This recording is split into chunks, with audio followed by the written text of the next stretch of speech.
Burbujas, sí. Vamos a comenzar hablando de burbujas. Para obtener burbujas estables mezclaremos agua, un detergente líquido y glicerina. También necesitaremos un recipiente, por ejemplo, una copa como esta de cóctel y una jeringa. Vamos a generar 2 burbujas en la superficie del líquido. Inyectamos una, otra, parecen atraerse y se atraen porque cuando se acercan el peso de agua que soportan en conjunto es menor y la energía potencial del sistema decrece. No llegan a colapsar porque a corta distancia se genera un potencial de repulsión debido a la presión del gas en ambas burbujas. La energía potencial de atracción es negativa y actúa a más larga distancia que la energía de repulsión, que es positiva. La energía potencial total es la suma de esas 2 contribuciones. Su variación con la distancia entre los centros de las 2 burbujas tiene un mínimo, V sub 0, a la distancia D sub 0. A esa distancia la suma de las fuerzas de atracción y repulsión es nula y el sistema formado por las 2 burbujas alcanza su configuración de equilibrio. En este caso, una de las 2 burbujas grandes está enlazada a una burbuja pequeña.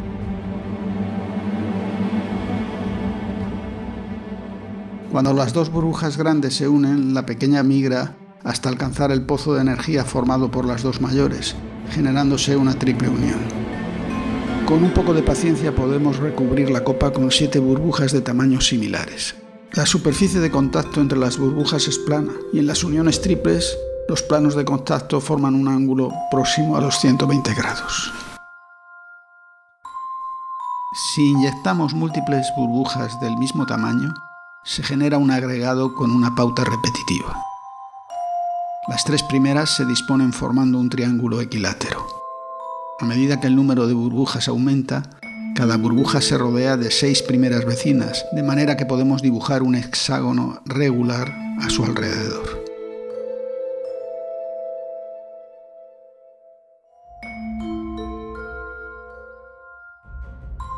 El orden repetitivo resulta evidente cuando incrementamos el número de burbujas.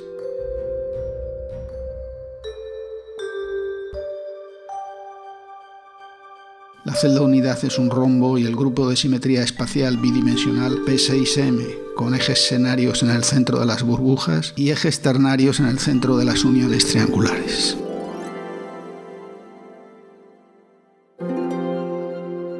El empaquetado hexagonal es la configuración más compacta y estable que se puede formar con una monocapa de burbujas idénticas. El factor de empaquetamiento es del 91%, mientras que el de una disposición cuadrada de burbujas análogas sería del 79%. Si generamos múltiples burbujas de diferentes tamaños, la superficie del líquido se tapiza con una distribución compacta de burbujas, pero se pierde el orden repetitivo. Los polígonos que pueden dibujarse en torno a las burbujas pueden ser de tipos diversos. No hay teselado. Con hexágonos regulares se puede pavimentar el plano. No sucede lo mismo con pentágonos regulares. La simetría de orden 5 es incompatible con la repetición, quedando huecos libres cuando se intenta esa pavimentación. Utilizando pentágonos irregulares la teselación es posible, pero la simetría de orden 5 no. Y lo mismo sucede con los heptágonos.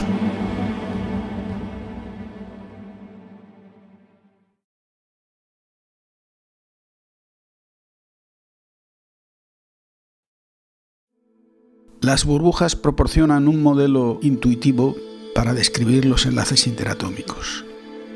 Por ejemplo, en el caso del cloruro sódico, la energía potencial de atracción es el resultado de la interacción entre 2 iones con carga opuesta. Aunque solemos representar a los iones como esferas, su forma puede describirse más fielmente mediante mapas de densidad electrónica. Cuando la distancia interatómica es pequeña, las nubes electrónicas de los iones se solapan, generándose una energía potencial de repulsión que se incrementa drásticamente con el solapamiento. En el equilibrio, los átomos permanecen enlazados vibrando a una distancia media que se incrementa con la temperatura. Cuando todos los átomos de un cristal son iguales y están enlazados mediante fuerzas centrales, tienden a formar empaquetados densos por apilamiento de planos de configuración hexagonal, como el descrito para las burbujas. Eso sucede con gran parte de los metales. Además, centenares de estructuras iónicas pueden describirse a partir del empaquetado denso de los aniones. Decía Leonardo da Vinci que la explicación de los fenómenos está en su forma. Existen concordancias entre fenómenos y procesos aparentemente inconexos que presentan configuraciones similares. Burbujas y cristales son un buen ejemplo de esa idea. El empaquetado hexagonal de burbujas guarda una relación de forma con los panales de miel. Los panales no solo suponen una economía de espacio. La configuración hexagonal con uniones triples en Y aumenta la resistencia de la estructura y reduce la cantidad de cera necesaria en comparación con un panal hipotético de celdas cuadradas o rectangulares. La disposición hexagonal es frecuente en estructuras que requieren optimización del espacio y en embalajes. Existen, sin embargo, casos que escapan a la norma. Por ejemplo, los cartones de huevos. Hay centenares de patentes de cartones para el embalaje de huevos, pero la mayoría se basan en una disposición cuadrada. Los huevos se cuentan por docenas, y si se utilizase el empaquetado hexagonal compacto, habría que emplear cajas de 13 o de 7 huevos, números que son un poco desconcertantes. A pesar de todo, una empresa rusa emplea un diseño de cajas de 7 huevos y por ello les profeso una profunda admiración.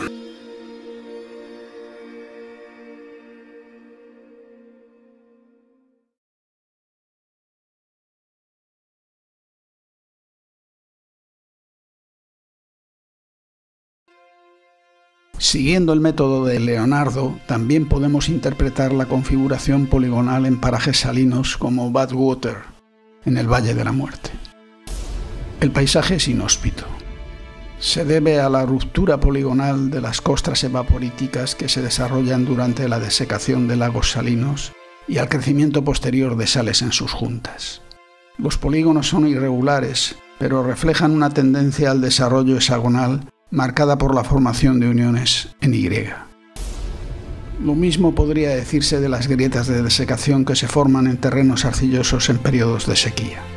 La desecación produce pérdida de volumen, esfuerzos de contracción y fracturas de tensión elástica, fenómenos que también se producen al enfriarse las rocas ígneas extrusivas.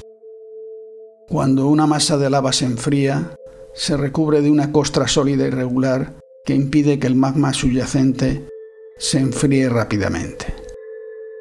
Durante la solidificación y enfriamiento de los magmas basálticos se producen fenómenos de disyunción columnar tan espectaculares como estos que observamos en la costa de Islandia. Mientras que la fracturación por retracción es un fenómeno de explicación simple, la disyunción en columnas de base poligonal, mayoritariamente hexagonales, aunque también pentagonales y heptagonales, es sorprendente. Las rocas basálticas constituyen un material globalmente isótropo. ¿Cómo puede entonces producirse esa pauta poligonal? ¿Existe algún análogo que nos permita investigar el mecanismo? El almidón es un análogo excelente. Las configuraciones peculiares que se desarrollan durante el secado del almidón se descubrieron en el siglo XIX y se han utilizado como modelo para estudiar fracturas en diferentes situaciones. Nosotros, siguiendo la receta de Lucas Wehring, emplearemos algunos productos caseros: agua, harina de maíz y un poco de lejía. Batimos la mezcla hasta obtener un líquido ligeramente viscoso y lo colocamos en un recipiente. Para propiciar la desecación, introducimos el recipiente en un horno a 60 o 70 grados, encendiendo únicamente la parrilla superior. Pasadas unas horas, en la superficie de la muestra se forma una costra cuarteada irregularmente. A medida que las fracturas iniciadas en la superficie progresan hacia el fondo, la malla de fracturas se simplifica, prevaleciendo las uniones triples con forma de Y. Esta distribución parece ser la más favorable energéticamente, de acuerdo con los modelos mecánicos de fractura elástica lineal. Si volteamos el recipiente, la muestra se desprende como si fuese un flan y podemos ver la superficie poligonal del fondo, en la que predominan hexágonos y pentágonos más o menos regulares. Aunque la escala difiere, la morfología es análoga a la que podemos observar en los basaltos y en la arquitectura del Palacio de Congresos de Reykjavik, que está precisamente inspirada en esos fantásticos monumentos columnares.